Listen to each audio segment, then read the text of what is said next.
Bakit kailangan pang magkalayo?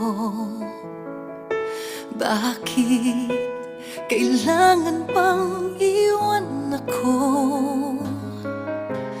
Nagmahal naman ng tapat sa'yo. Bakit kailangan pang mangyari sa atin to?